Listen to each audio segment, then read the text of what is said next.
All right, Max, there's a conversation going on around the internet. Some guy named Mike Craven. Sounds Craven? right. That checks out. Craven? Cravan. Mike Craven? He tweeted about the you know it better than I do. What was the context of this tweet? I don't even know I don't even know how it got started. I just saw that he tweeted out that he wanted to know who the top 3 players you've seen in high school are. His were Tommy Harris, Cedric Benson, Vince Young, and he noted specifically that he was terrified of Tommy Harris because he played at the same time as Tommy Harris. Right. So yeah, that's a good list. Obviously, those guys are great. Yeah. Let me tell you about my experience. So I am not going to tell you, be like, oh yeah, Earl Campbell's the best player I've ever seen, because I didn't watch Earl Campbell play. Okay, so I can only judge this based on players that I have seen play. And really, that would start in about if you want to include when I played, 2003 and 2002, 2003, and then really, in earnest, starting in about 2009. That would be my list, okay? Okay. So, there are always 4 guys who come to mind for me. And depending on which day you catch me, my list of the 3 best high school football players I've ever seen will change. Absolutely. But it's always generally the same 4 guys. Mm-hmm. Okay? Let me tell you who's not making the list today. Oh, jeez. And remember, this is just high school. We're not talking about what he did in college. Specifically, who you saw in person with your 2 eyes. Correct. Not on film. That's not... Not that ever existed. Not that we're talking about. We're talking about the players that we saw. So really, we're talking about really the last decade for me. I'll tell you who's not making the list is Jonathan Gray. Okay. And there's no real rhyme or reason to it today. It just is. Jonathan Gray is one of the 4 best players I've ever seen, but for some reason today, when I was ranking them, he was the one I left off. That's just the way it is. Jonathan Gray, one of the greatest players of all time. Hard stop, whatever. Okay. Number 3 is Kyler Murray. The quarterback at Allen, to me, what always struck me about him was that he had a knack for the moment, and that when the moment was the biggest, he was the best. Mm-hmm. He made big throws. I feel like his throwing ability goes underrated because he was such a dynamic runner, right? And he was. Mm-hmm. But what was so impressive to me was his ability to throw on the run, to buy himself time, and then spot up and throw and find a man. Kyler Murray was incredible. Kyler Murray, the 3rd best player I've ever seen. Number 2, Braylon Addison. Fort Bend Hightower's own. He went on to play receiver at Oregon. He was the quarterback for Fort Bend Hightower. He almost single-handedly took them to a state championship in 2011. And that kid was outrageous. Outrageous. And what I loved about him, now he was not as good of a thrower as Kyler, but he was a better runner than Kyler, and that's saying something. And he was the, all due respect to that Hightower team, he was their team. Yeah. He was the entire thing. Right. Allen had this really loaded roster when Kyler was there, a lot of really great players alongside him.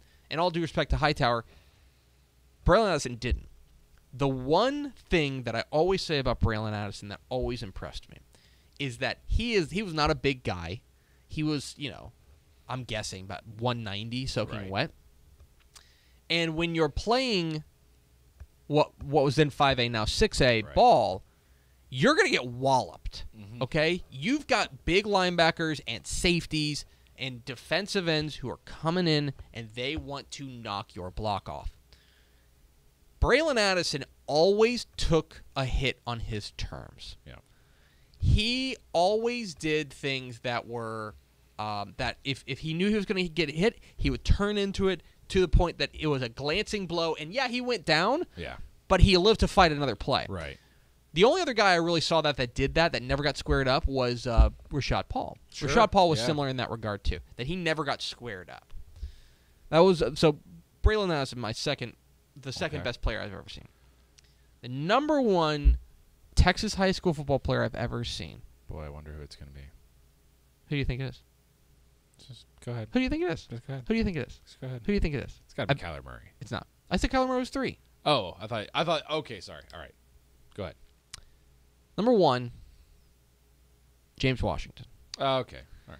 James Washington, and especially at the 2A level, there are. It becomes abundantly clear pretty quickly when there's somebody on the field who is just way better than everyone else. Right. But don't you account for the fact that he's playing at the 2A level? Does that not matter in this conversation? It does. I feel like dominance at a higher level is a bigger deal. It does. Okay. He would have been the best player on any 6A team in that year. Okay. At Stanford. All right. He was a freak. Mm-hmm. Not only of a receiver, but he played safety as well, and he was a great safety. He also, by the way, returned kicks and punts. James Washington was the most complete high school football player I've ever seen. And that always sticks out in my mind as, like, truly, like, transcendent. What he was able to do. Mm-hmm. And I understand it's 2A ball. Whatever. Right. I think James Washington's the best high school football player I've ever seen play live. That's mine. Okay. Who do you want in the mix? In your mix? No, in our mix. Oh, my conversation. Yeah, we're making our Okay, little so concrete. my three Cooking are it up. probably.